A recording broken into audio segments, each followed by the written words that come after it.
Hallelujah, praise the lord. प्रभु का धन्यवाद करता हूँ मैं कि परमेश्वर पिता ने एक बार फिर से मुझे ये सुंदर अवसर दिया कि मैं आगरा मसीह मंडली के इस पेज पर आकर प्रभु के वचन को प्रचार कर सकूं।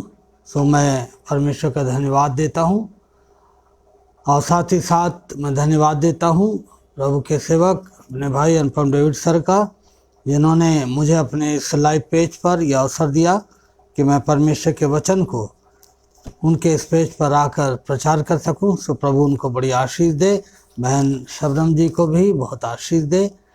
आइए हम सब इससे पहले कि परमेश्वर के वचन में जाएं, आइए हम सब एक गीत को गाएंगे और उसके द्वारा परमेश्वर की आराधना करेंगे। Hallelujah, hallelujah, hallelujah. धन्यवाद यीशु, धन्यवाद यीशु। कितना हसीन वादा ये किया खुदावंद ने, कितना हसीन वादा ये किया खुदावंद ने। जहाँ दो या तीन जमा हो मैं हूँ हाजिर उनमें। जहाँ दो या तीन जमा हो मैं हूँ हाजिर उनमें। आरुआ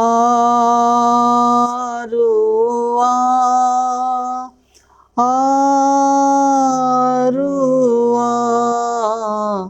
आरुआ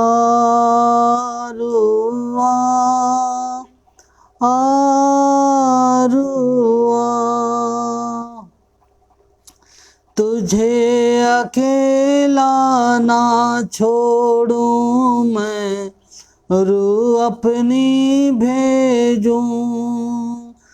तुझे अनाथ भी ना छोड़ूं, एक मददगार भेजूं।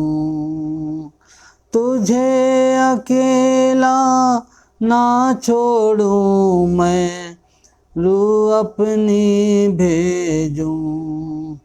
यीशु के सिवाय कब है बात कही किसने। जहाँ दो या तीन जमा हो मैं हूँ हाजिर उनमें। जहाँ दो या तीन जमा हो मैं हूँ हाजिर उनमें। आरुआ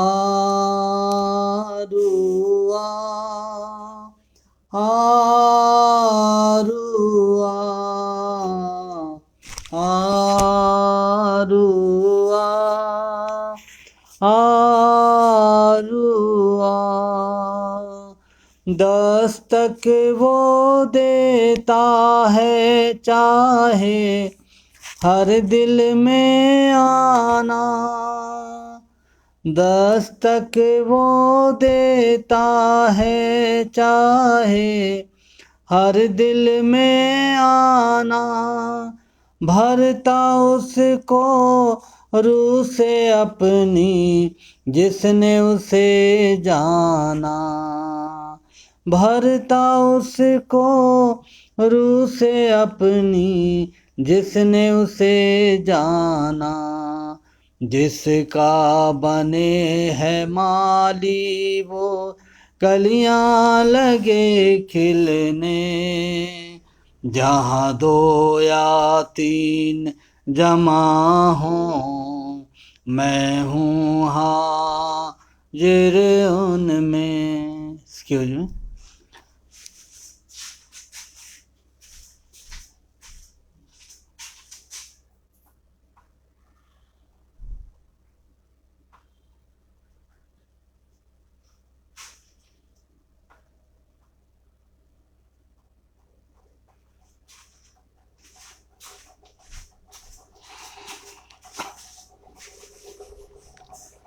हालेलुया।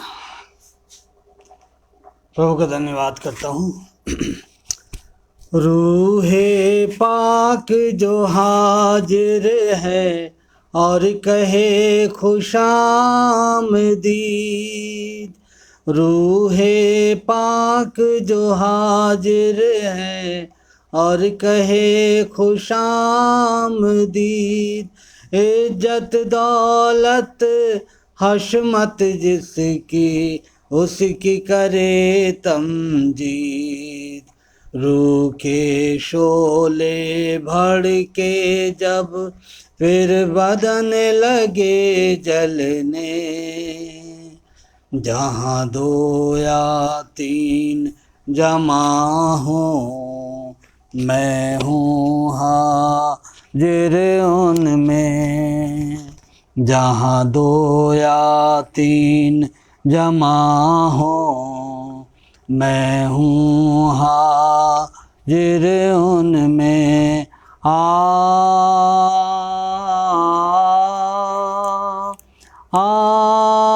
आरुआ आरुआ आरुआ।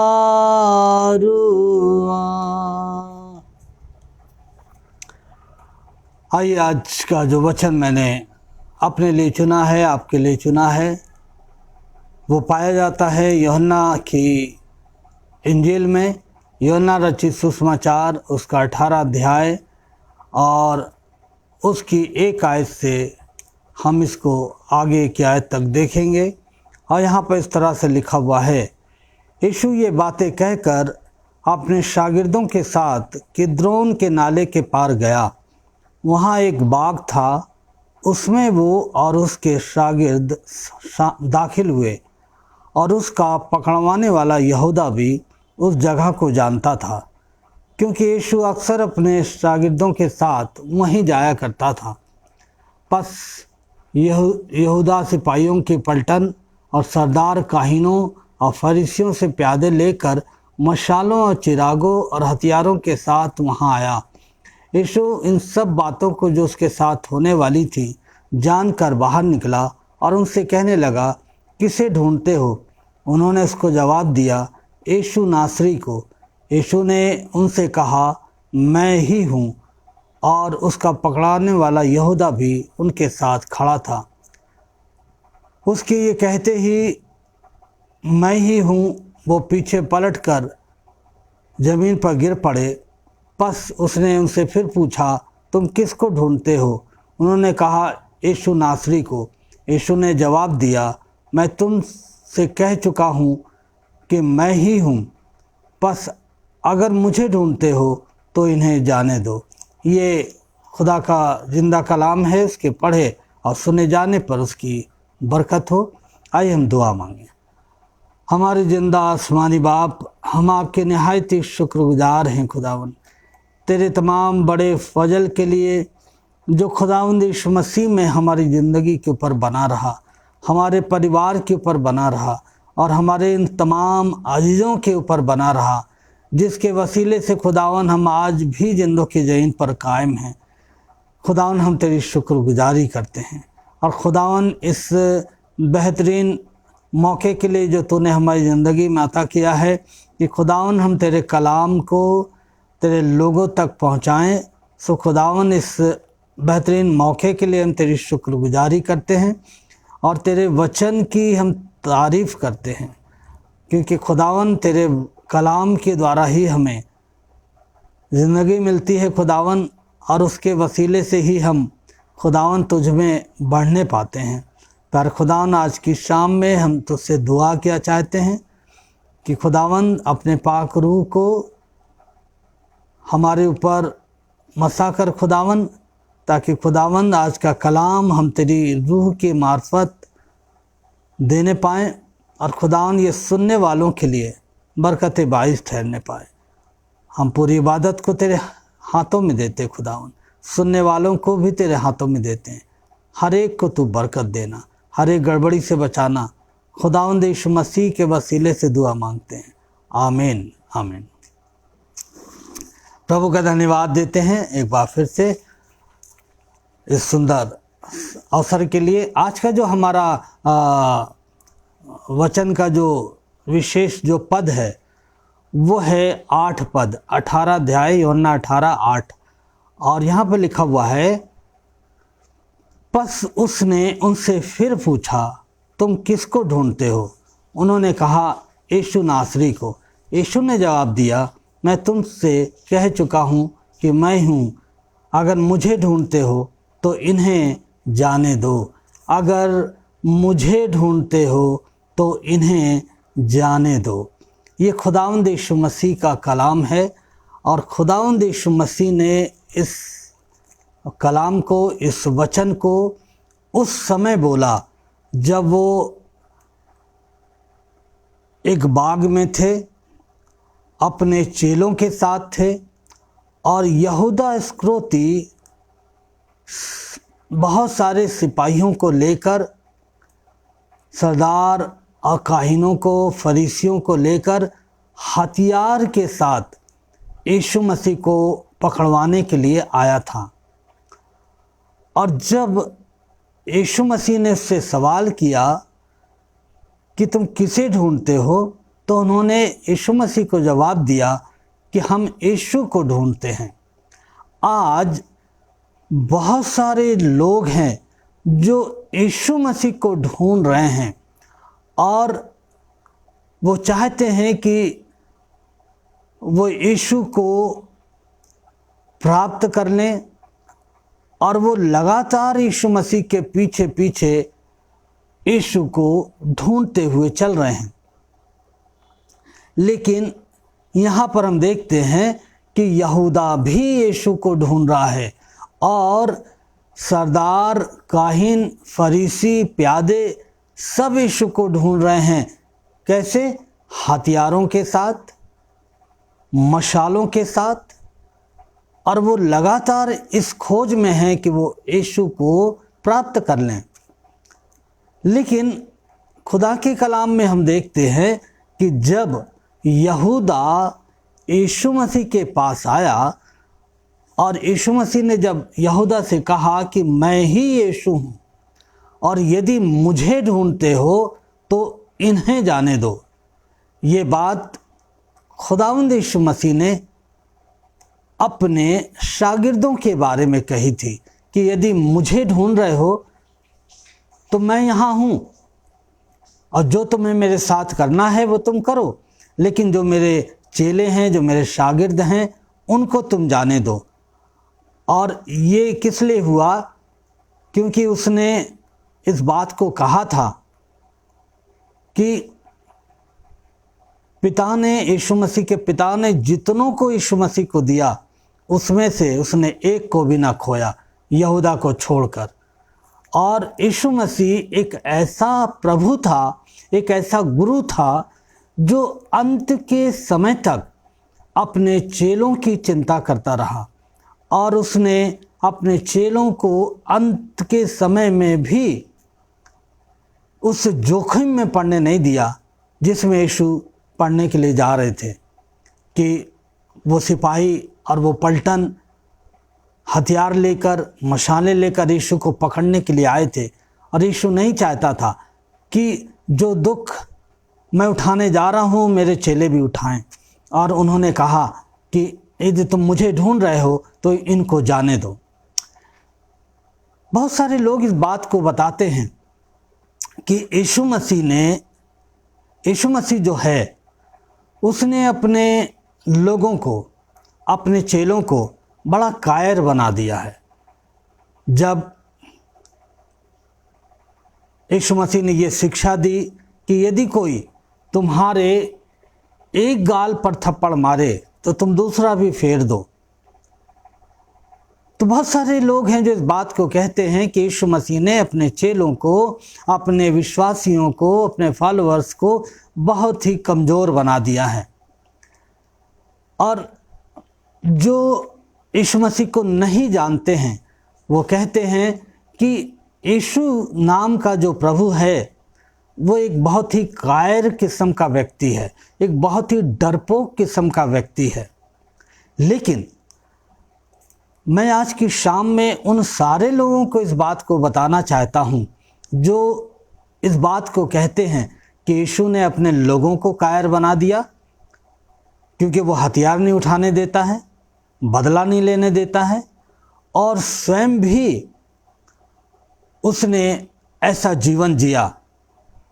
तो यीशु मसीह एक बहुत ही कायर किस्म का व्यक्तित्व का आदमी था।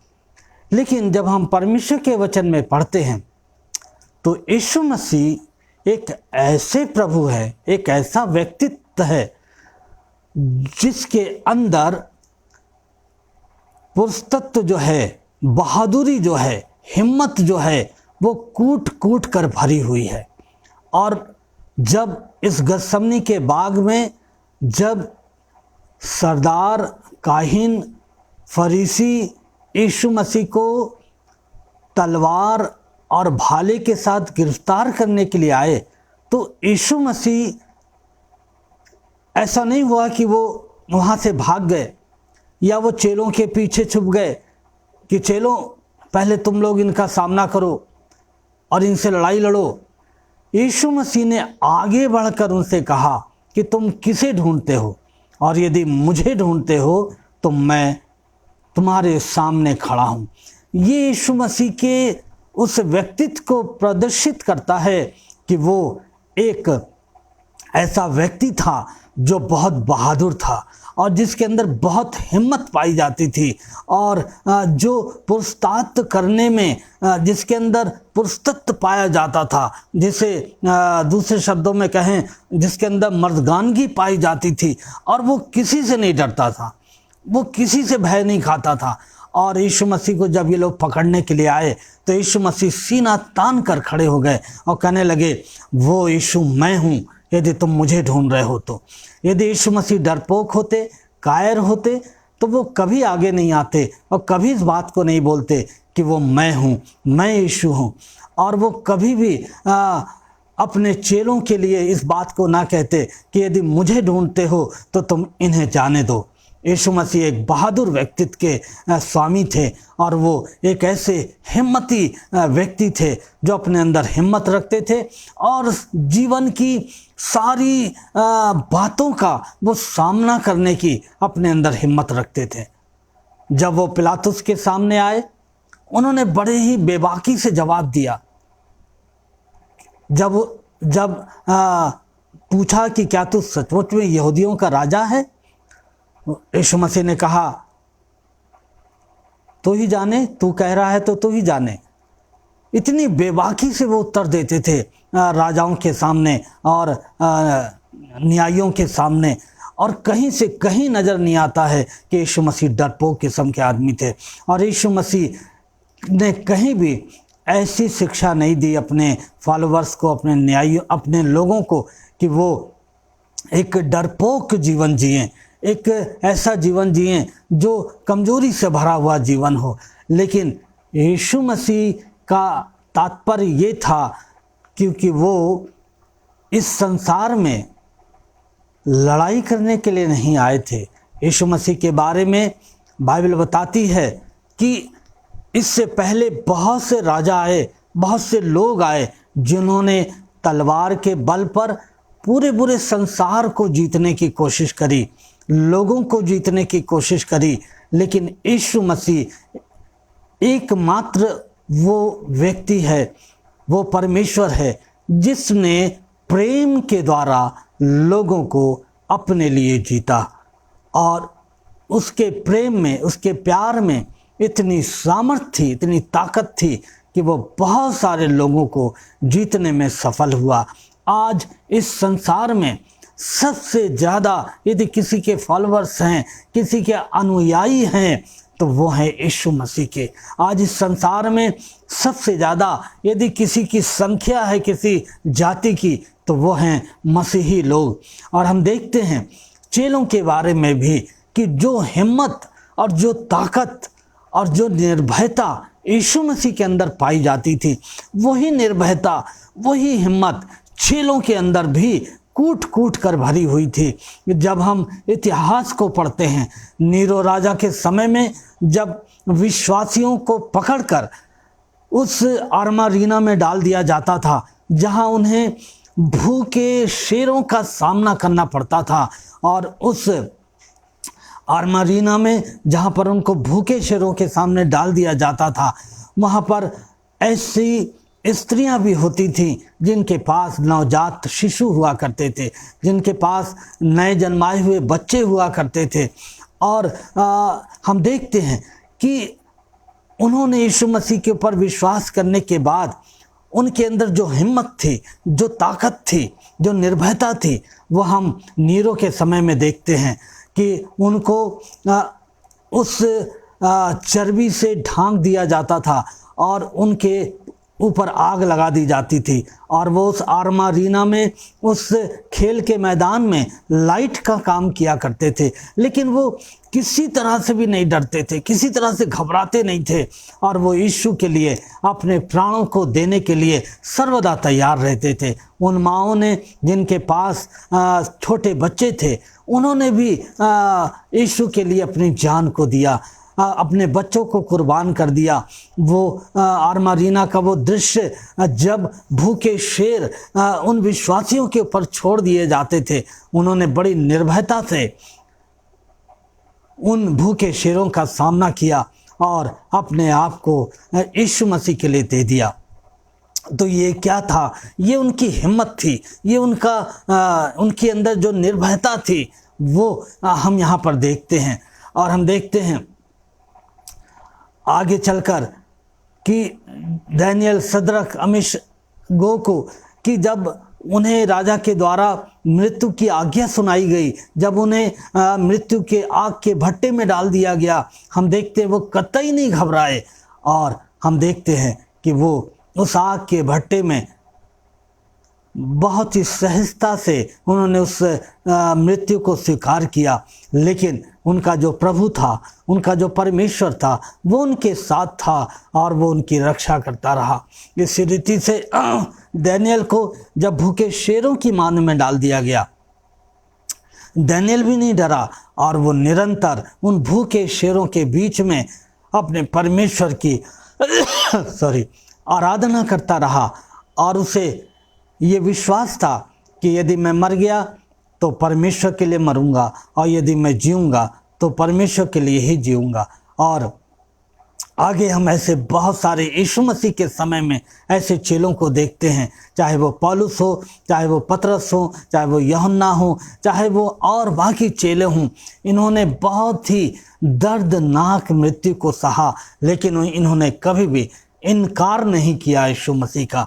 ये इनके अंदर जो हिम्मत थी, जो यीशु मसीह के द्वारा इनके अंदर बोई गई थी, डाली गई थी, इन्होंने अंत तक उस हिम्मत को नहीं छोड़ा और बड़े निर्भर होकर ये संसार में रहे और यीशु मसीह का प्रचार किया। और हम देखते हैं कि यीशु मसीह भी जब उसके जीवन में ऐसा समय आया कि लोग उसको पकड़ने के लिए आए, तो उन्होंने कहा यदि मुझे ढूंढते हो तो इन्हें जाने दो। यीशु मसीह ने अपने चेलों की चिंता करी। तो यीशु मसीह, जो लोग कहते हैं कि वो एक डरपोक किस्म का व्यक्ति था और उसने अपने अनुयायियों को भी डरपोक बनाया। वो कहता है एक गाल पे कोई मारे तो दूसरा भी फेर दो। ये कायरता है, लोग कहते हैं, लेकिन नहीं, यीशु मसीह इस संसार में आया और उसने अपने प्रेम के द्वारा लोगों को जीत लिया। और आज इस संसार में सबसे ज़्यादा अनुयायी यीशु मसीह के लोग हैं। प्रभु का धन्यवाद हो। और आज जब लोग यीशु मसीह को ढूंढ रहे हैं, तो यीशु मसीह आज के लोगों से भी कह रहा है कि तुम यदि मुझे ढूंढ रहे हो तो इन्हें जाने दो। वो कौन सी चीज़ हैं, वो कौन सी बातें हैं जिन्हें यीशु मसीह चाहता है कि यदि हम यीशु मसीह को ढूंढ रहे हैं तो हम उन बातों को अपने जीवन से जाने दें। तो पहली बात है, आज जब इंसान बहुत बार जब यीशु मसीह को ढूंढने के लिए चलता है, तो यीशु मसीह फिलिप्पियों की कलीसिया से कहते हैं कि किसी को भी मसीह यीशु की चिंता नहीं है। पौलुस कहते हैं सब अपने स्वार्थ में लगे हुए हैं और सब अपने स्वार्थ की खोज में हैं। आज ऐसे बहुत सारे लोगों की एक बहुत बड़ी भीड़ है जो यीशु को ढूंढ रही है। किसके लिए? अपने स्वार्थ के लिए। मेरा नाम हो जाए, लोग मुझे जान जाएं, मेरी वाहवाही हो, मेरी प्रशंसा हो, और वो यीशु मसीह को नहीं, अपने आप को लोगों के सामने प्रेजेंट कर रहे हैं, प्रस्तुत कर रहे हैं, और वो लगातार यीशु मसीह को ढूंढ रहे हैं। आज हर तरफ आप जहाँ भी देखिए, लोग चाहते हैं कि वो लोग जो यीशु को ढूंढ रहे हैं, वो यीशु को ना ढूंढते हुए आज व्यक्ति विशेष चाहता है कि वो मुझे ढूंढे। लेकिन यीशु मसीह कहते हैं, यदि मुझे ढूंढ रहे हो सचमुच में, तो इन्हें जाने दो। तो आइए हम कुछ बातों को देखेंगे कि वो कौन सी बातें हैं जिन्हें यीशु चाहते हैं कि हम जाने दें, यदि हम सचमुच में यीशु मसीह को ढूंढ रहे हैं। और वो है कि हमारा ऐसा स्वभाव जो हमेशा दूसरों की कमी और घटियों को देखता रहता है, एक ऐसा स्वभाव जो हमेशा दूसरों में कमियां ढूंढता रहता है। ऐसे स्वभाव को यीशु मसीह चाहते हैं कि जब हम यीशु मसीह को ढूंढ रहे हैं तो हम ऐसे स्वभाव को अपने जीवन से क्या करें? जाने दें। और यशाया 5 को यदि हम पढ़ें तो वहाँ पर हम देखते हैं यशाया 5 में कि एक भविष्यवक्ता है, एक खुदा का खादिम है जो जिसे खुदा ने चुना है। और ये जो खुदा का खादिम है, ये हमेशा लोगों में त्रुटियां ढूंढता रहता है, कमजोरियां ढूंढता रहता है। यशाया 5:21 जब हम पढ़ते हैं, और यहाँ पर लिखा हुआ है, उन पर अफसोस जो अपनी नज़र में दानिशमंद और अपनी निगाह में साहिबे इम्तियाज हैं। उन पर अफसोस जो मय पीने में जोरावर और शराब मिलाने में पहलवान हैं, जो रिश्वत लेकर शरीरों को सादिक और सादिकों को नारास्त ठहराते हैं। यहाँ पर हम यशाया के बारे में पढ़ते हैं। यशाया, हम जब इससे पहले कि खुदा ने उसको चुना था, लेकिन वो लोगों के जीवन में क्या देखता था? केवल उनकी कमियों को देखा करता था। और वो कहता था कि ये जाति, हाय इस जाति पर, ये शराब पीने वाली जाति है, ये रिश्वत लेने वाली जाति है, और ये बहुत ही ऐसी जाति है जो कि बहुत ही अपने को अक्लमंद समझती है। और वो नाना प्रकार की कमियों को लगातार खुदा के लोगों को दिखाता रहता था। लेकिन एक दिन आया जब उसने अपने आप को खुदा के सामने पाया, और जब उसने खुदावंद की पाकीज़गी को देखा, पवित्रता को देखा, तब वो कहने लगा कि खुदावंद, मैं तो अशुद्ध होंठ वाला मनुष्य हूँ। तब वो जान सका कि अभी तक तो वो लोगों की कमियों को देख रहा था, लोगों की तमाम बुरी बातों को देख रहा था, लेकिन सबसे ज़्यादा बुराई तो उसके जीवन में पाई जाती है, सबसे ज़्यादा अशुद्धता तो उसके जीवन में पाई जाती है। और तब वो पुकार उठा कि हे परमेश्वर, मैं तो अशुद्ध होंठ वाला मनुष्य हूँ। और उसने अपने इस कमजोरी को खुदावंद के सामने स्वीकार कर लिया। तो आज जब हम यीशु मसीह को ढूंढ रहे हैं, तो यीशु मसीह चाहता है, वो कहता है, यदि मुझे ढूंढ रहे हो तो इन्हें जाने दो। किन्हें? दूसरों के जीवन की कमजोरियों को देखने का स्वभाव वो चाहता है कि वो हमारे जीवन में चले जाएं। हाय उन पर जो अपनी दृष्टि में ज्ञानी और अपने लेखे में बुद्धिमान हैं, है ना। तो परमेश्वर के सामने हम कैसे बन जाएं? हम मूर्ख बन जाएं और खुदा से कहें, खुदा हमें कुछ नहीं मालूम, खुदावंद तू मुझे सिखा। और तब खुदावंद जो है हमें सिखाएगा और हम खुदावंद के सच्चे ढूंढने वाले बनने पाएंगे।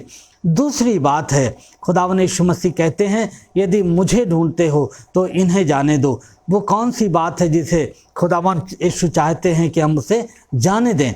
वो है, मनुष्य के अंदर बहुत बार वो अपने लिए तो परमेश्वर से क्षमा को चाहता है, अपने गुनाहों की माफ़ी को चाहता है, लेकिन वो बहुत बार जो लोग उसके प्रति अपराध करते हैं, मनुष्य के प्रति अपराध करते हैं, वो कभी भी दूसरों को उनकी गलतियों के लिए क्षमा नहीं करते हैं। तो यीशु मसीह चाहता है कि यदि तुम मुझे ढूंढ रहे हो तो क्षमा ना करने का जो स्वभाव तुम्हारे अंदर पाया जाता है, उस स्वभाव को तुम क्या करो, अपने जीवन से दूर कर दो। और हम देखते हैं मत्ती रचित सुसमाचार उसके 18 अध्याय में, उसके 18:32 में, मत्ती 18:32 में, कि खुदावंद यीशु मसीह वहाँ पर हमें कुछ बताना चाहते हैं।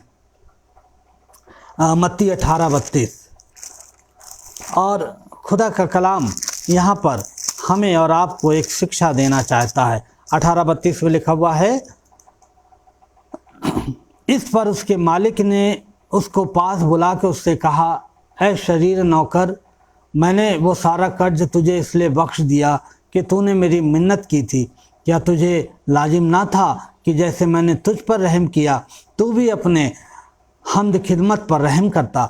ये कहानी उस समय की है जब एक व्यक्ति के ऊपर बहुत सारा कर्जा था, और एक व्यक्ति जो है वो न्यायी के पास उस व्यक्ति को लेकर आता है, और क्या होता है कि उसका जो कर्ज है मालिक जो है माफ़ कर देता है।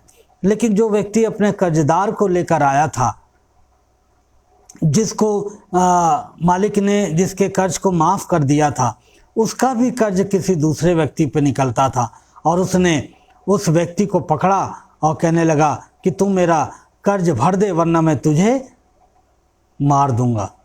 तो खुदावंद यीशु मसीह कहते हैं, क्या तुझे लाजिम ना था कि जैसे मैंने तुझ पर रहम किया तो भी अपने खिदमतगार पर रहम करता। तो खुदावंद चाहता है कि जैसे खुदावंद ने, परमेश्वर ने जिस तरह से हमारे गुनाहों को माफ़ किया है, वैसे हम भी दूसरों के गुनाहों को माफ़ करें, क्षमा करें, और तभी हम सच्चे यीशु मसीह को ढूंढने वाले कहलाएंगे।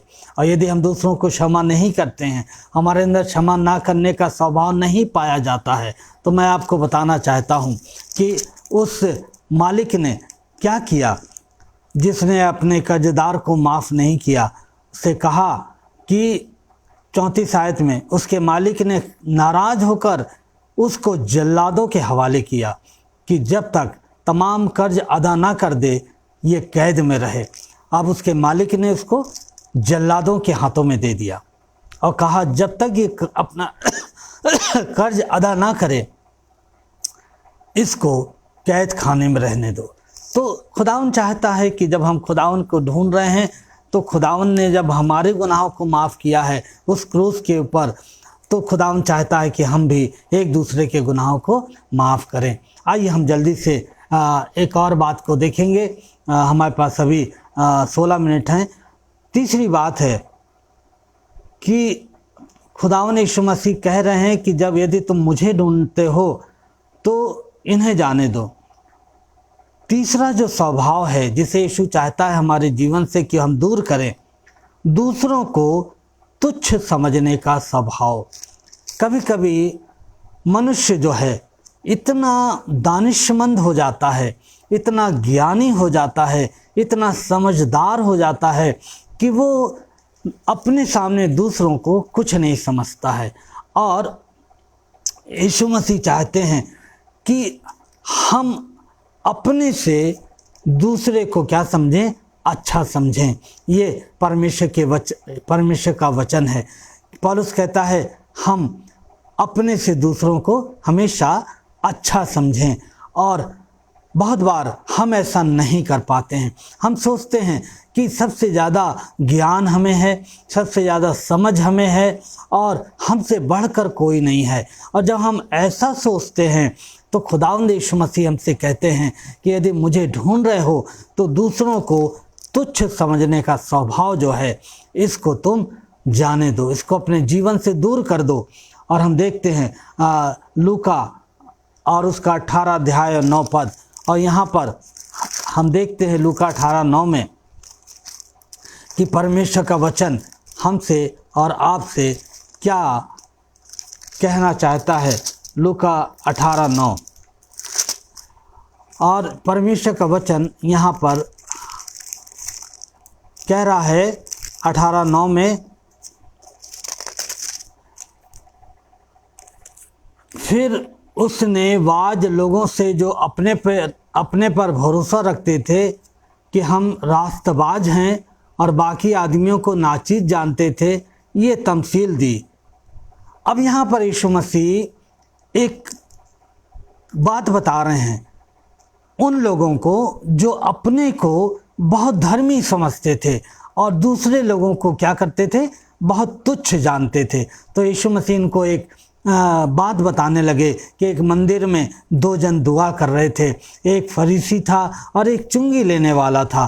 फरीसी अपना सर उठाकर छाती चौड़ी करके ये प्रार्थना कर रहा था कि प्रभु मैं इस चुंगी लेने वाले के समान नहीं हूँ।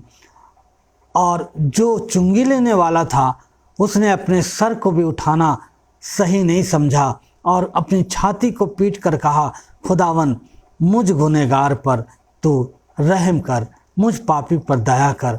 तो खुदावन यीशु मसीह हमें सिखाना मांगते हैं। कभी कभी लोग अपने को बहुत ज़्यादा रास्तबाज समझ लेते हैं, धार्मिक समझ लेते हैं और दूसरे लोगों को वो तुच्छ समझने लगते हैं। तो यीशु मसीह कह रहे हैं कि यदि तुम मुझे ढूंढ रहे हो तो तुम इस स्वभाव को अपने जीवन से जाने दो। खुदावन हमसे और आपसे भी यही चाहता है। और चौथी बात है जिसे खुदावन यीशु मसीह चाहते हैं कि यदि मुझे ढूंढते हो तो इन्हें जाने दो, वो है कि हम लापरवाही के जीवन को अपने जीवन से जाने दें। हम लापरवाह लोग ना बने। हमें यीशु मसीह ने एक जिम्मेदार व्यक्ति बनाया है और ये जिम्मेदारी उसने हमें अपने परिवार के प्रति दी है, अपने देश के प्रति दी है और ये जिम्मेदारी उसने हमें अपने प्रति भी दी है कि हम जिम्मेदारी से हम क्या करें कि जो सेवा परमेश्वर ने हमें सौंपी है उसको हम बड़ी जिम्मेदारी से पूरा करें। हमारा भारतवर्ष आने वाले दिनों में हम उसकी 15 अगस्त को मनाएंगे जब हमारा देश आज़ाद किया गया। तो बहुत सारे लोग आज़ादी को पाकर अपने उस बेड़ियों से स्वतंत्र हो गए, आज़ाद हो गए। लेकिन आज़ादी का जो अर्थ है, आज़ादी हमें क्या सिखाती है, बहुत बार हम आज़ाद होने के बाद भी आज़ादी को समझ नहीं पाते हैं। आज़ादी ये नहीं है कि हम आज़ाद हो गए हैं तो अब हम मौज मस्ती का जीवन जीना है, जैसे मेरी मर्जी है वैसे हम जिएं, जैसे मेरा दिल चाहता है वैसे हम जिएं। नहीं, आज़ादी जो है वो हमेशा अपने साथ जिम्मेदारी को लेकर आती है। आज़ादी हमें जिम्मेदार व्यक्ति बनाती है और हम सब जो भारत के नागरिक हैं, हम सब जो यीशु मसीह के फॉलोवर हैं, हमें यीशु मसीह ने हमारे गुनाहों से आज़ाद किया है।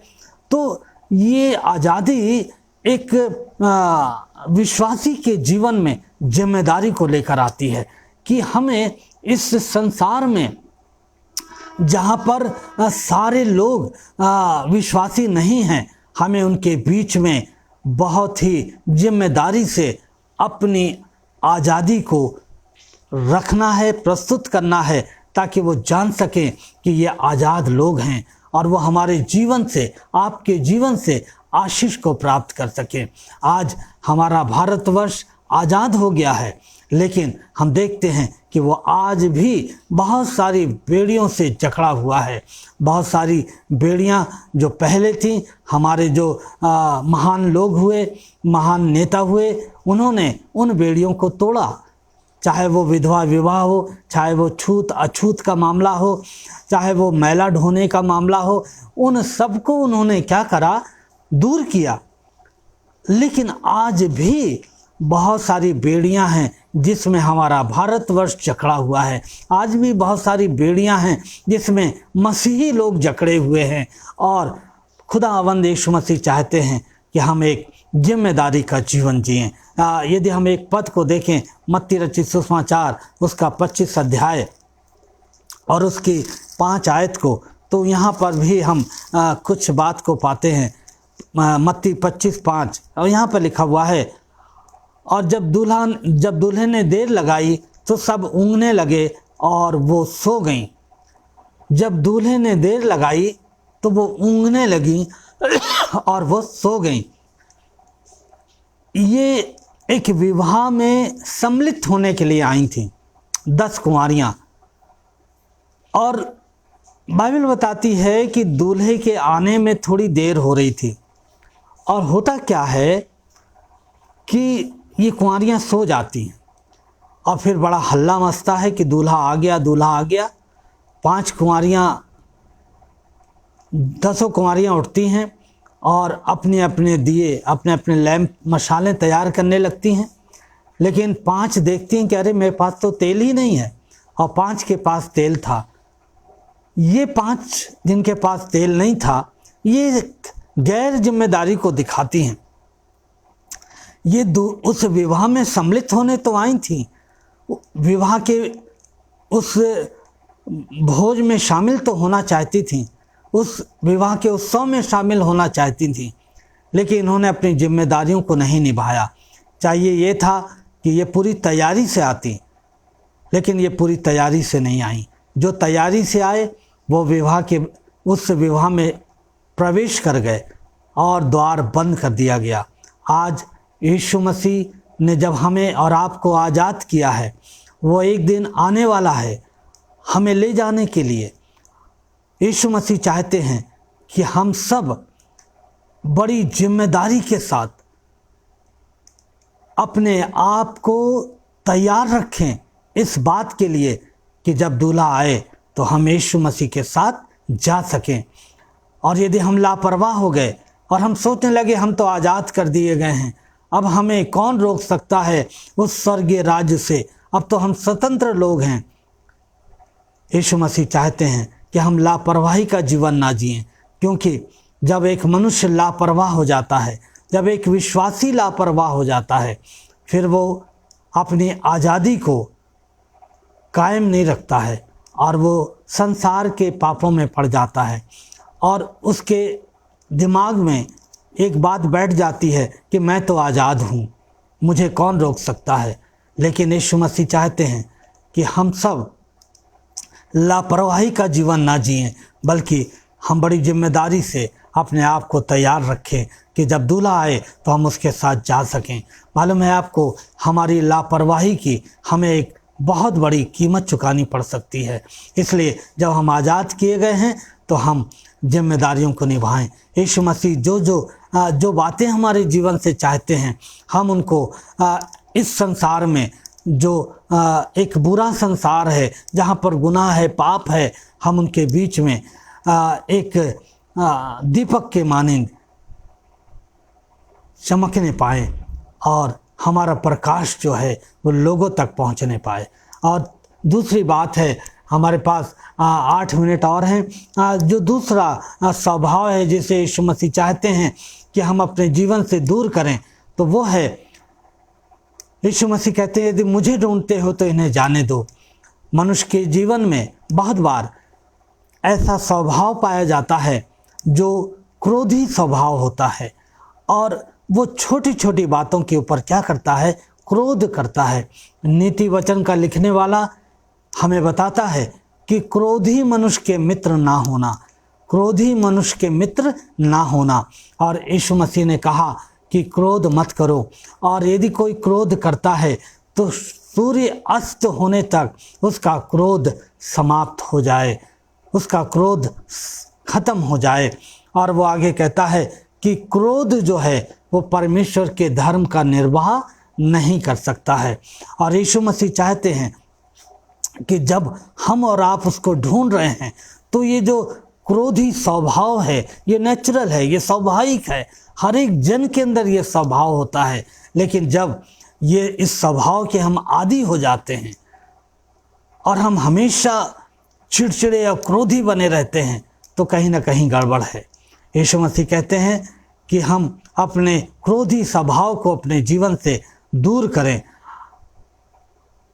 यदि हम यूहन्ना 18:10 पढ़ें तो वहाँ पर यही बात लिखी हुई है। यूहन्ना 18:10 में यीशु मसीह कहते हैं,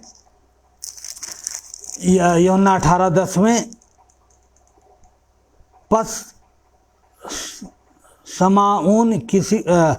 समाऊन पतरस ने तलवार को जो उसके पास से खींची और सरदार काहिन के नौकर पर चलाकर उसका दाहिना कान उड़ा दिया।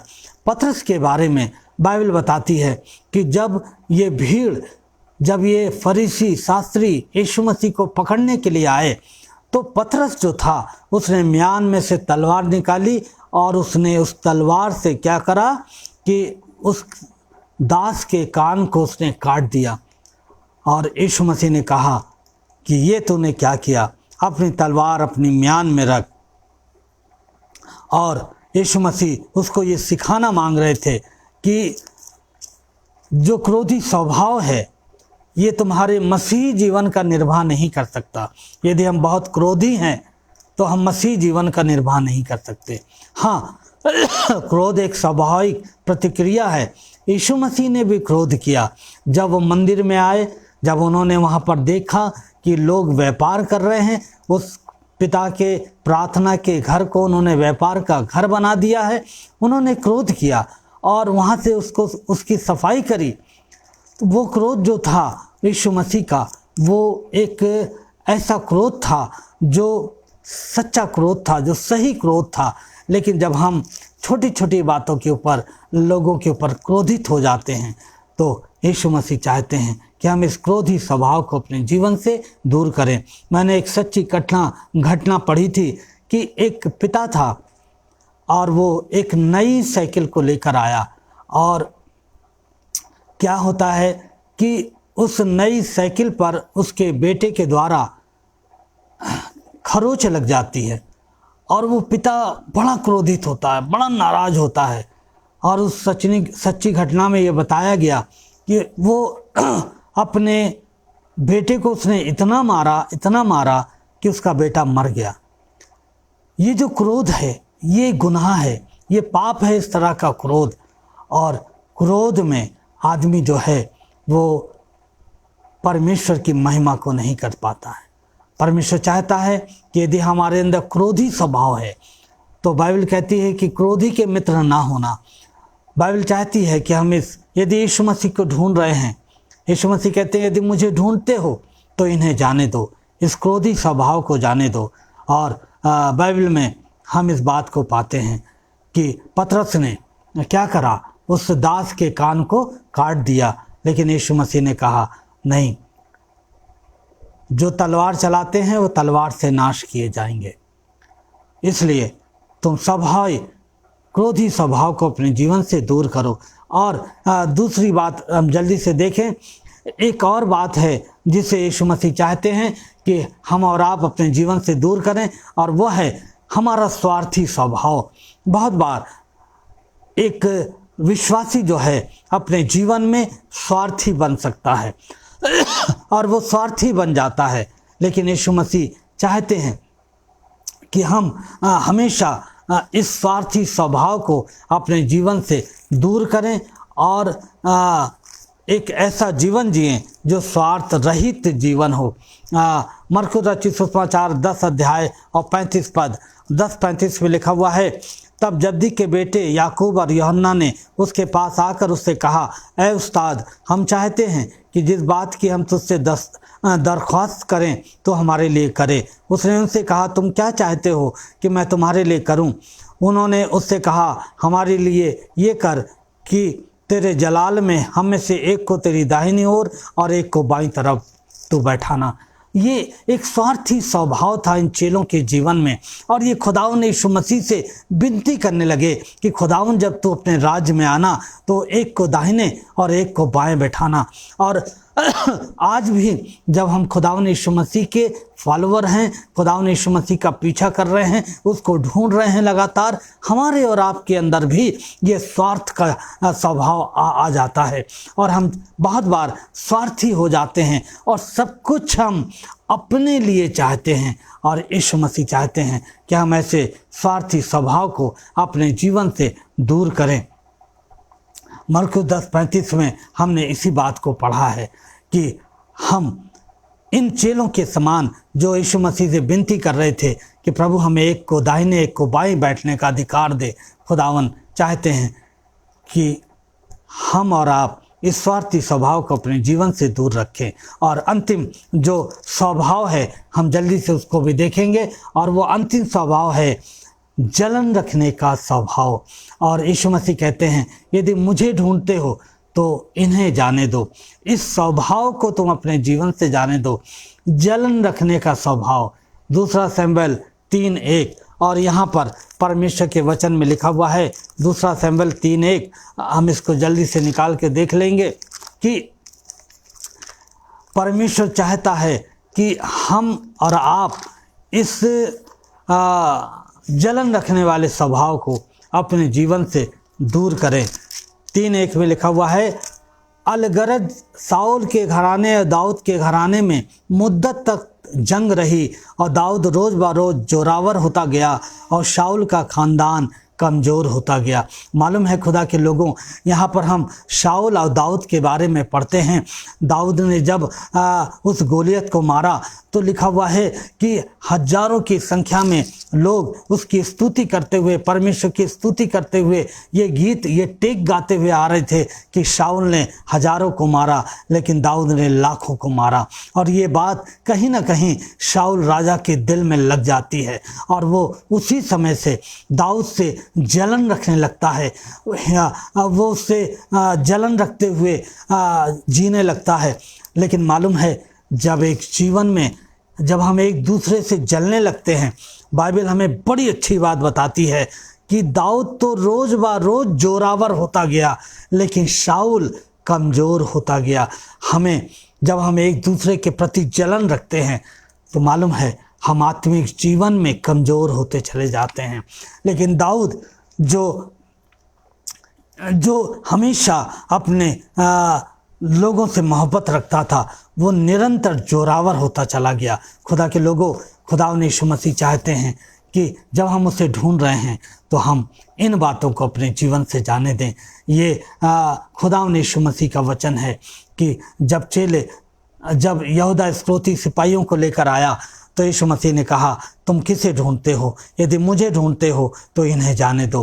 क्या आज ये बातों में से यदि एक भी बात हमारे जीवन में है और ये हमारे जीवन को, हमारे आत्मिक जीवन को कमज़ोर कर रही है, हमें मसीह यीशु को ढूंढने में बाधा बनी हुई है, तो हम खुदावंद से अनुग्रह मांगें, उसके फजल को मांगें, खुदा से कहें खुदा मुझे अपना फजल दे, अपना अनुग्रह दे, ताकि हम इन बातों को अपने जीवन से दूर कर सकें और बड़ी नम्रता के साथ तुझे हम अपने जीवन में ढूंढते हुए लगातार तेरे पीछे बढ़ते चले जाएं। खुदावन इस वचन के ऊपर अपनी आशीष दे और सब सुनने वालों को आशीष दे और आगरा मसीह मंडली के पेज को आशीष दे। हमारे भाई अनुपम डेविड जो प्रभु के सेवक हैं, बहन शबनम को जो प्रभु की सेविका हैं, उनको आशीष दे। और इस फेसबुक के इस प्लेटफॉर्म के जरिए खुदा का कलाम जो है निरंतर बढ़ता चला जाए और खुदावन इनकी खिदमत पर बड़ी बरकत दे। हम आइए दुआ करें। खुदावन हम तेरी शुक्रगुजारी करते हैं तेरे जीवित कलाम के लिए, और खुदावन आज की शाम में तूने हमें जो कुछ भी सिखाया है, यदि इनमें से कोई भी बात हमारे अंदर पाई जाती है तो प्रभु होने दे कि हम ये तेरी आत्मा की सहायता से खुदावन इसको हम अपने जीवन से दूर करने पाएँ और अपने जीवन से तेरी महिमा करने पाएँ। बड़े धन्यवाद के साथ ये दुआ यीशु मसीह के नाम से मांगते हैं। आप सबको जय मसीह की। यदि आपको इस संदेश के द्वारा आशीष मिली है, आप इसे दूसरों को बांट सकते हैं और दूसरों के साथ शेयर कर सकते हैं। आप सबको खुदावन आशीष दे। आज ही के दिन, आज ही के समय, बुधवार शाम 8 बजे खुदा ने चाहा तो मैं आपसे फिर मुलाकात करूंगा। जब तक के लिए आप सबको जय मसीह।